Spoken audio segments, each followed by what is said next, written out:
Oke guys, bagaimanakah sekiranya Erick Thohir terpilih untuk menjadi Ketua Umum PSSI? Apakah perencanaan dan juga apakah hala tuju untuk Timnas Indonesia? Ayo kita semak video ini.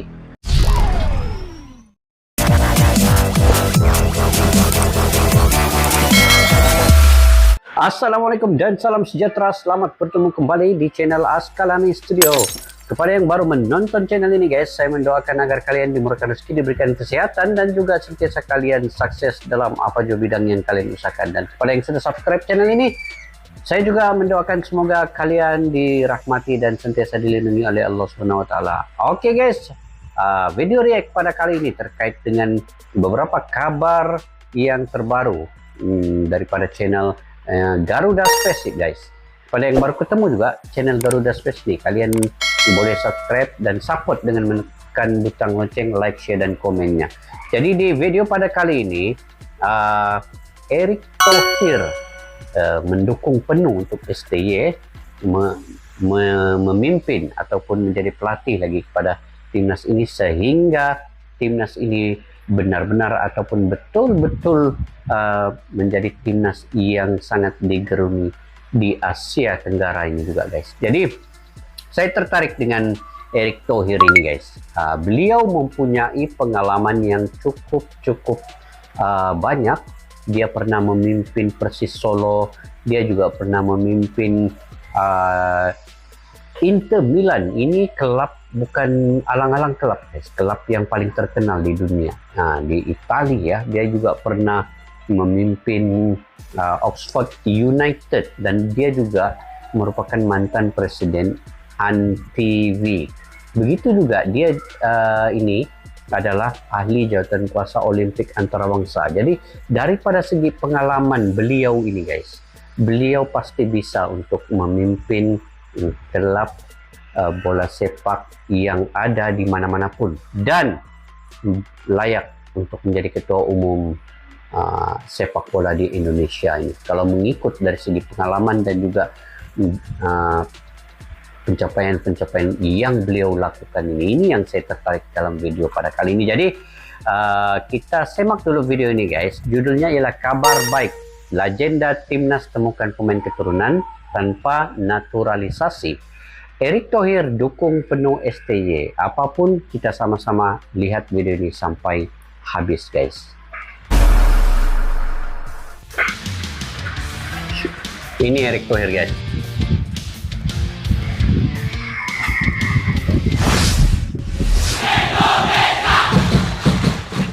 Garuda Space, jangan lupa subscribe.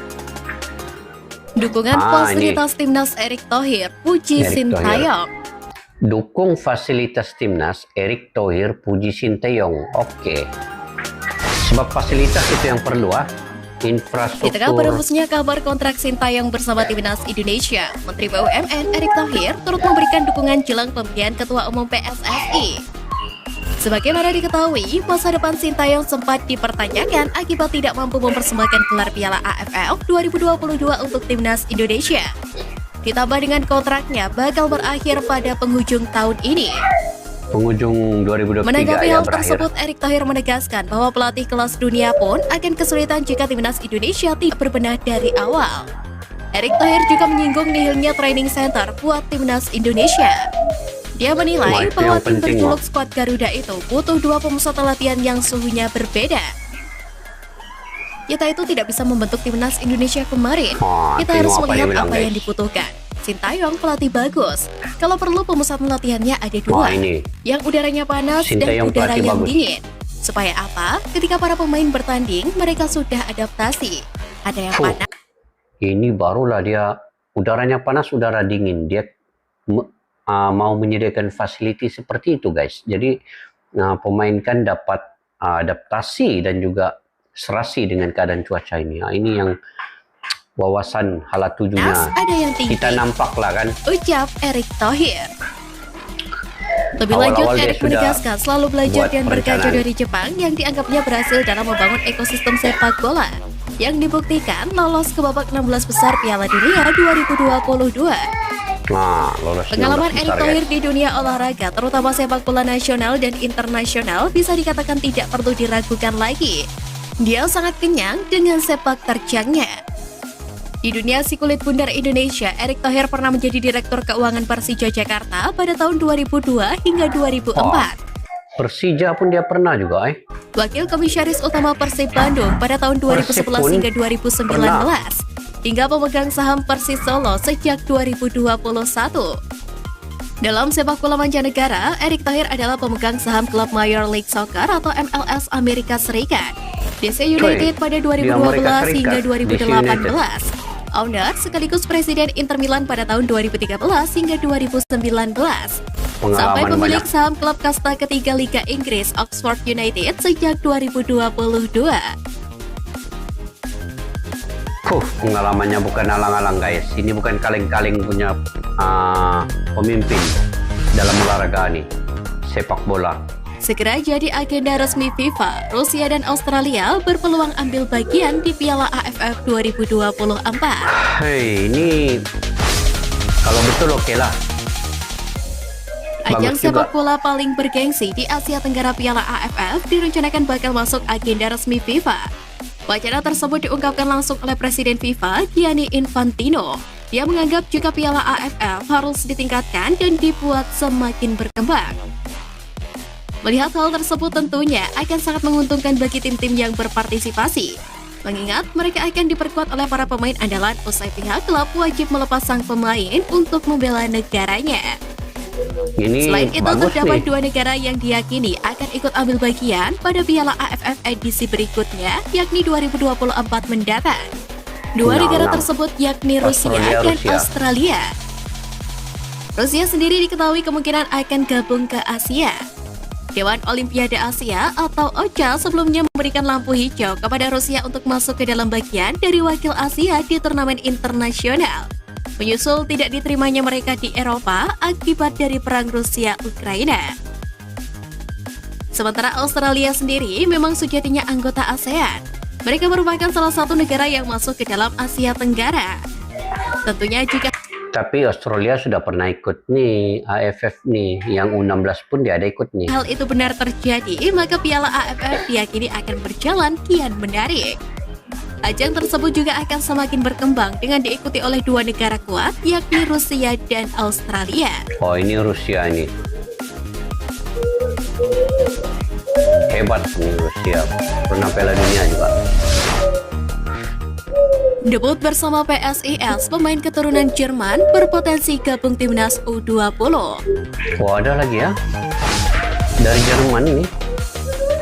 Kabar baik datang dari talenta keturunan Indonesia Jerman, Brandon Sauneman, yang panen pujian setelah tampil mengesankan dalam pertandingan debutnya bersama PSIS Semarang di BRI Liga 1 2022-2023. Nama Brandon Sauneman tak asing bagi pecinta sepak bola Indonesia, sebab dia merupakan putra dari ex-pelatih Persema Malang dan timnas putri Indonesia Timo Sauneman. Pemain 17 tahun itu turut membantu skuad berjuluk Laskar Mahesa Jenar menang atas Arema FC dalam laga lanjutan BRI Liga 1 2022-2023 yang digelar pada Sabtu 21 Januari 2023. Pada pertandingan tersebut, skor berakhir 1-0 untuk kemenangan PSIS Semarang. Gol diciptakan melalui Rian Ardiansyah di menit ke-81. Brandon Sauneman sendiri bermain full selama 90 menit di usia yang baru 17 tahun. Diketahui dia menjadi salah satu rekrutan baru PSIS Semarang di putaran kedua BRI Liga 1 2022-2023. Menghadapi Arema, Brandon diturunkan sejak awal babak oleh pelatih M. Ridwan. Penampilannya pun cukup mengesankan meski masih sangat muda. Dia membantu PSIS Semarang mencatatkan clean sheet di pertandingan tersebut. Di media sosial ramai netizen yang merekomendasikan agar dicoba oleh pelatih Sintayong dalam pemusatan latihan atau TC Timnas Indonesia U20 dalam persiapan Piala Asia U20 2023. Wah, Ngam juga ini tahu sesuai nih. Kabarnya TC Timnas Indonesia U20 untuk persiapan Piala Asia U20 2023 ini bakal segera digelar, yakni tepatnya pada 1 Februari 2023. Jika melihat postur dan permainan apiknya, Sintayong bisa saja memberikan kesempatan kepada Brandon Sauneman untuk mengikuti TC. Sebab pelatih asal Korea Selatan itu memang gemar dengan pemain muda dan berpostur tinggi besar. Ngam.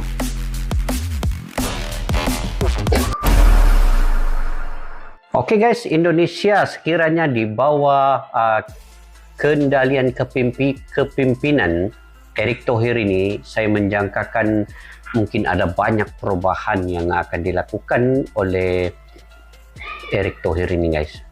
Terutamanya daripada segi fasilitas, infrastruktur dan juga kemudahan-kemudahan kepada pemain itu pasti akan beliau utamakan.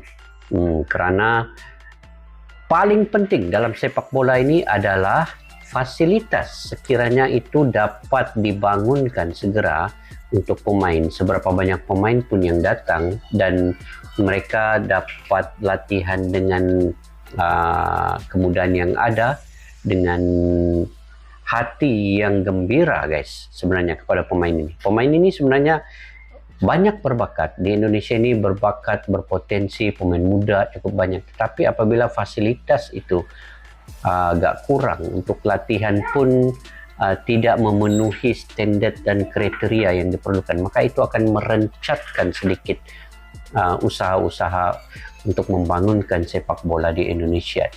Dan sekiranya hala tuju dan wawasan Erick Thohir ini ingin menjadikan fasilitas itu keutamanya, maka ini yang akan meningkatkan lagi sepak bola di Indonesia ini. Apapun kita tunggu pemilihan nanti, bagaimana mungkinkah dia terpilih atau sebaliknya. Tetapi dari segi pada pengalaman beliau memimpin sepak bola, sama ada di luar negeri ataupun di dalam Indonesia, itu sendiri itu menunjukkan bahwa kecintaan beliau terhadap olahraga sepak bola ini cukup mendalam. Bukan saja untuk kepentingan dirinya, tetapi sebenarnya dia lebih kepada kepentingan pembangunan bibit-bibit muda yang ada di Indonesia itu sendiri. Jadi wawasannya ingin melihat bahwa Indonesia itu nanti satu timnas yang akan digeruni di Asia Tenggara dan juga di Asia ini. Itu yang ala tuju, matlamat, visi dan misi yang ada pada Erick Thohir. Oke guys, untuk persediaan pula timnas dengan pemain-pemain keturunan ini. Sebenarnya pemain keturunan ini bagus untuk main di satu-satu timnas pasukan negara masing-masing. Macam di Malaysia pun ada pemain keturunan banyak. Ada lebih kurang 6 ke 7 pemain. Itu sedikit memberi pengalaman kepada pemain-pemain tempatan atau pemain lokal untuk mereka berkolaborasi, dan pengalaman itu akan dicurahkan kepada pemain lokal sebenarnya. Jadi pemain pengalaman ini pemain keturunan ini mempunyai pengalaman yang auranya itu kebanyakannya bermain di Eropa, itu akan dibawa kepada negara itu sendiri. Jadi disitulah gabungan pemain tempatan yang berpotensi berbakat itu dengan pemain keturunan dapat membentuk satu timnas yang bagus sebenarnya. Jadi itu perlu diambil kira juga ya. Oke guys, bagaimana pula pandangan kalian terkait dengan perkara ini? Mungkin kalian lebih mengetahui, mungkin ada info terkini dari kalian, boleh komentar di ruang kolom di bawah untuk kita berbagi info. Jangan lupa untuk like, share, dan komen juga ya guys, supaya info-info yang ada dalam video ini dapat diketahui oleh semua. Oke, sampai kita berjumpa lagi. Majulah Sukan untuk negara. Assalamualaikum. Bye-bye.